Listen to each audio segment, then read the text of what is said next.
دوستان عزیزم، امیدوارم که حالتون خوب باشه. به کانال خودتون آشپزخانه فریبا خیلی خوش اومدید. امروز با آموزش یک غذای خیلی خوشمزه و سنتی ترکمن به نام چکدرمه در خدمتتون هستم. امیدوارم که مورد پسندتون واقع بشه. موادی که نیاز داریم عبارتند از 500 تا 700 گرم گوشت گوسفندی و یا گوساله، 3 پیمان برنج که بهتر اون رو از 2 ساعت قبل داخل آب ولرم و کمی نمک خیس کنیم، 2 عدد گوجه فرنگی بزرگ، 1 قاشق سرپر رب گوجه فرنگی، 1 عدد پیاز متوسط و ادویه‌هامون شامل 1 قاشق چایخوری زردچوبه، نصف قاشق چایخوری فلفل سیاه و به میزان لازم نمک. دوستان، در ابتدای کار داخل یک قابلمه 1-2 قاشق روغن میریزیم و پیاز متوسطی رو که داشتیم به صورت نگینی های خیلی ریز خورد میکنیم و به قابلمه اضافه میکنیم.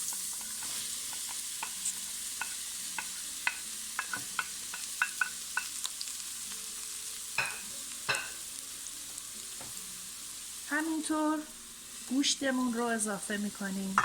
من 2-3 تا تیکه قلم هم به گوشت اضافه میکنم. مزه فوق‌العاده‌ای به غذامون میده. خب همزمان زردچوبه و فلفل رو هم داخل قابلمه میریزیم و همه رو با هم حدود 10 دقیقه تا 1 رو با حرارت ملایم تفت میدیم تا پیاز آب خودش رو پس بده و گوشت ما رو مزه‌دار کنه. گوشت بوی زخمش به این طریق از بین میره.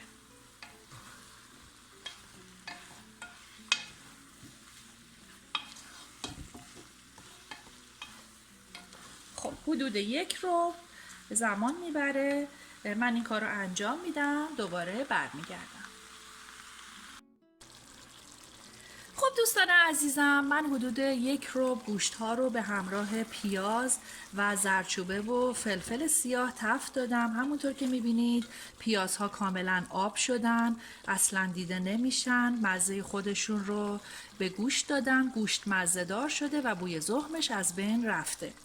خاصیت زردچوبه و فلفل سیاه هم وقتی که با گوشت تفت میخوره دقیقا همین هستش. گوشت عطر و بوی خیلی خوبی میگیره. خب حالا توی این مرحله 1 قاشق رب داشتیم اضافه میکنیم و اون رو به همراه گوشتمون حدود 1 دقیقه تفت میدیم تا بوی خامی رب از بین بره و رنگ خودش رو پس بده.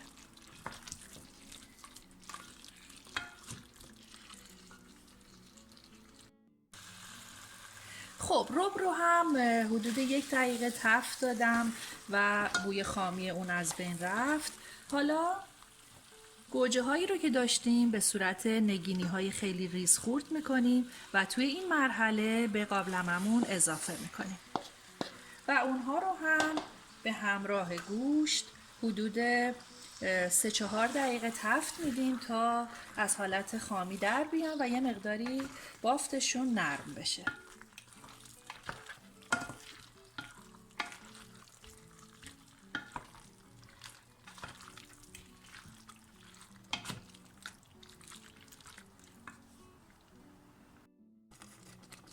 بعد از تفت دادن گوجه ها نوبت اضافه کردن آب میرسه. حدود 1 لیتر آب رو داخل قابلمه اضافه میکنیم و شعله اجاق گاز رو زیاد میکنیم تا قابلمه به جوش بیاد. وقتی که به جوش اومد در قابلمه رو میذاریم و میذاریم با شعله متوسط کاملا گوشت هامون بپزه. اگر در این بین که گوشت پخته میشه آب قابلمه کم شد، فقط آب در حال جوش بهش اضافه میکنیم. خب من این کار رو انجام میدم، دوباره برمیگردم و در خدمتتون هستم. دوستان، آب قابلمه به جوش اومد. من در قابلمه رو گذاشتم و میذارم تا گوشت ها کاملا پخته و نرم بشن.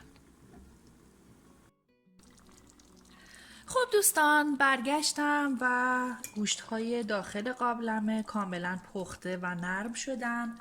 حالا موقع اضافه کردن برنج هستش. برنجی رو که قبلا خیس کرده بودیم آبش رو دور میریزیم و داخل قابلمه اضافه میکنیم.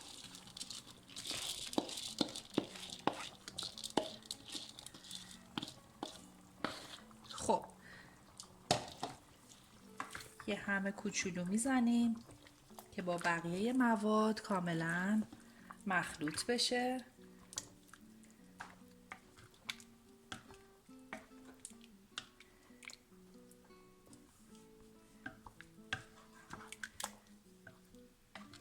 خب باید قابلمه به اندازه آب داشته باشه که روی برنج هامون به اندازه 1 بند انگشت آب وایستاده باشه، طبق روش سنتی اون، چون ما الان نمیدونیم که داخل قابلمه چقدر آب داره.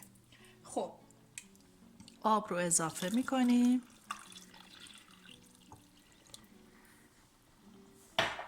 آبش کافی هستش. فقط یه نکته ای رو که یادم نره تا بهتون بگم اینه که اگر برنجی که استفاده میکنید خیلی سریع شفته و نرم میشه، میزان آب رو باید کمتر اضافه کنید. خب شعله رو روی متوسط میذاریم و اجازه میدیم که آب قابلمه خشک بشه. خب آب قابلمه دوباره به جوش اومد. حالا مقداری نمک به اندازه کافی داخل قابلمه میریزیم و با برنج و گوشت کاملا مخلوط میکنیم.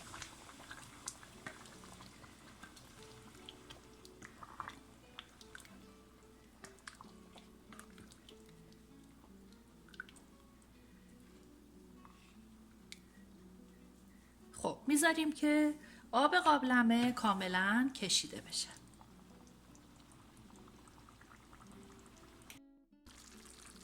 دوستان عزیزم، همونطور که میبینید آب برنج داره کم کم کشیده میشه. توی این مرحله باید برنج های دور قابلمه رو به این صورت به حالت گنبدی شکل در بیاریم.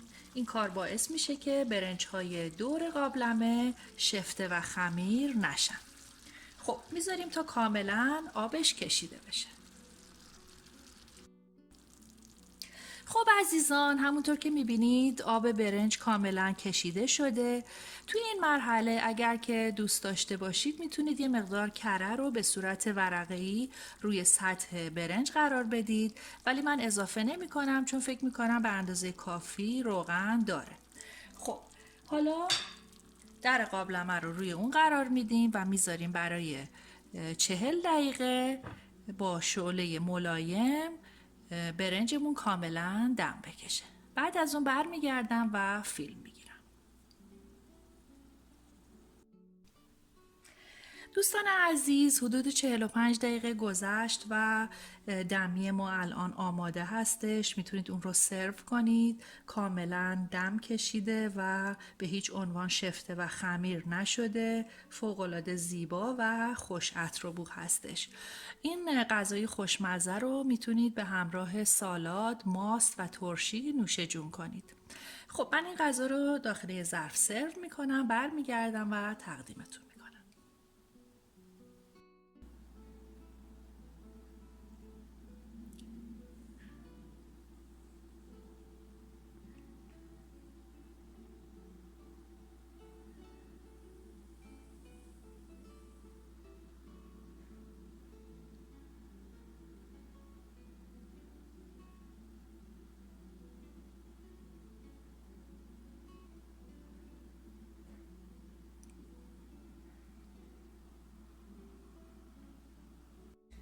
دوستان عزیز، چکدرمه هم آماده شد و من اون رو داخل این ظرف کشیدم و در کنار اون سالاد شیرازی و تعدیه اون رو سرو میکنم. امیدوارم که از این برنامه هم خوشتون اومده باشه. این غذای خوشمزه رو آماده کنید و لذت ببرید. لطفا ویدیوهای من رو بین دوستان و آشنایانتون به اشتراک بگذارید و اگر بیننده بار اول برنامه من هستید لطفا سابسکرایب یادتون نره. خیلی دوستتون دارم. تا یک برنامه دیگه و یک غذای دیگه، خدا نگهدار.